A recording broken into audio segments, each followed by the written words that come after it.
Coat Radha Krishna से royal special news HD के नुमाइंदे मोहम्मद अकरम गिल की रिपोर्ट के मुताबिक मरकजी अंजुमन ताजरान तहसील कोट राधा कृष्ण के सदर अजमल मलिक की ज़र सदारत वफद के हमरा एसएचओ थाना कोट राधा कृष्ण सैयद अबरार हैदर से मुलाकात फूलों का गुलदस्ता पेश किया। शहर की सिक्योरिटी के हवाले से बातचीत हुई। एसएचओ साहब ने कहा कि मेरी तमाम जराइम पेशा अफराद से कह रहा हूँ, चर्च फरोश, हाउस फरोश, चोर, डकैत, सिलेंडर के आगे फिर माफी नहीं होगी।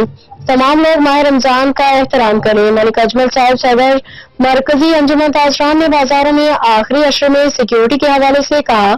एसएचओ साहब ने कहा, इंशाअल्लाह फुल सिक्योरिटी देंगे, तमाम शहर के बाजारों में भी शहर का खादिम हूँ। मैं तो कोट राधा कृष्ण वालों की मोहब्बतों का शुक्रगुजार हूँ। ताजरों के लिए मेरे दरवाजे खुले हैं। अगर किसी को मसला मसाइल हैं तो मैं हाजिर हूँ। आखिर में एसएचओ साहब ने कहा, जराइम पेशा अफराद के खिलाफ किसी को माफी नहीं है।